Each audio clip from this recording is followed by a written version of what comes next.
Hey Gerald, I'm hoping you can help me with something again today.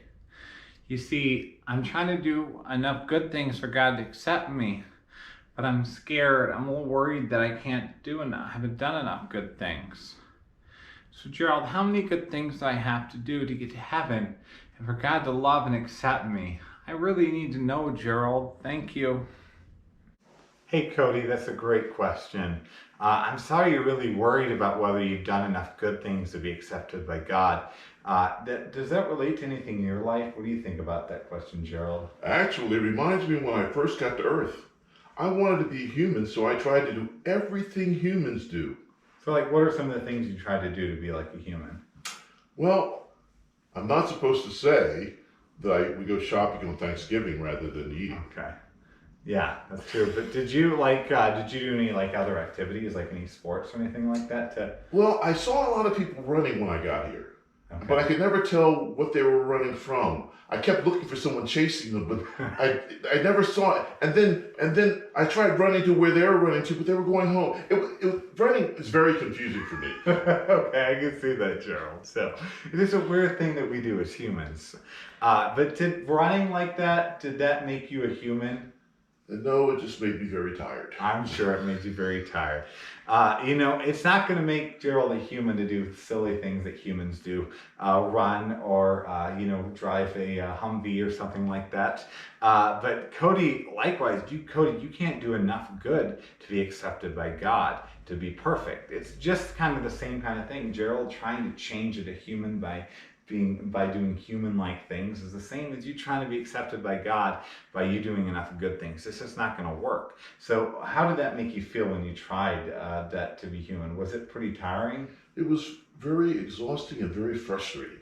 I'm sure it was, yeah. And I'm sure Cody feels the exact same way, or any kid here that's worried about trying to do enough good things to be accepted by God.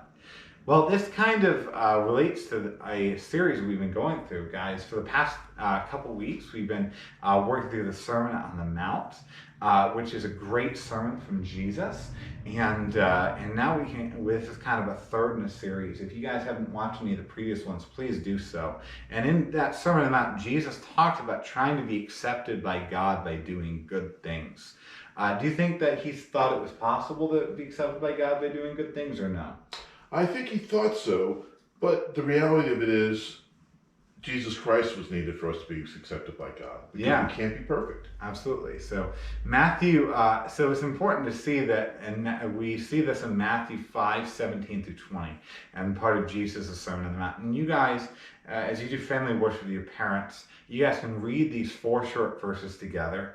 And in this time, people thought Jesus was trying to get rid of God's law. God's law was the Old Testament, specifically the first 5 books of the Bible, referring to. People thought, like, Jesus, he doesn't like this Pentateuch. He doesn't like the law of God.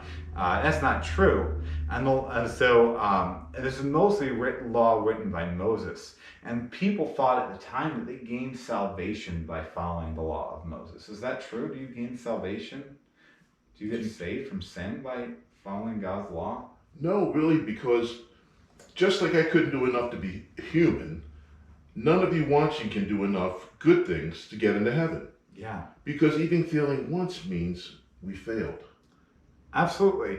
So Jesus expects us, says in that basically we have to obey God's law perfectly. He says there's some people at the time that were the Pharisees, and they did really bad things in some ways, but they were like the nicest of the nice people in some areas. They did the law more than other people did. And he said, you have to do even more good things than they did. And people are like, whoa, I can't do that much. And so the reason why this is the case is because the law was really about Jesus.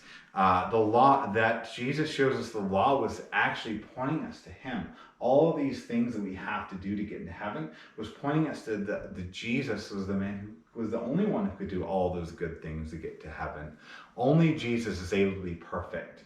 And so he's the only one who can obey God's law for us, right, Cheryl? Yes.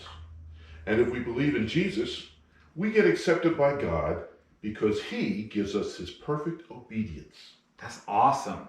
So it's kind of like a great trade. So in a lot of ways, it's like when we believe in Jesus, we've talked about this before, it's like he takes our punishment for us. You know, if you guys might get punished by being sent to your room, it's like Jesus goes to your room for you. But also Jesus gives us his constant obedience, his being perfect in every way. So Cody, you can be perfect just by believing in Jesus, because you get Jesus' perfection. You don't have to be scared and worried about your relationship with God. You don't have to worry, because if you know Jesus, you are made more than good enough. But guys, we know that we're saved only because of Jesus, not because of trying to do enough good things. But remember, we should still obey God, and we can be thankful to God for Jesus saving us. And actually, being thankful for Jesus should make us do even more good works. Don't you think, Gerald? Yes, I do. Absolutely. So, do we have a Bible verse for us today? Today's memory verse is Romans chapter 8, verses 3 and 4. For God has done what the law, weakened by the flesh, could not do. By sending his own Son in the likeness of sinful flesh, and for sin, he condemned sin in the flesh, in order that the righteousness requirement of the law might be fulfilled in us, who walk not according to the flesh, but according to the Spirit. If you guys have any questions about that big verse, you guys can talk to your mom and dad, and I think they can help you with that really important verse, right, Gerald? Yeah. Wonderful.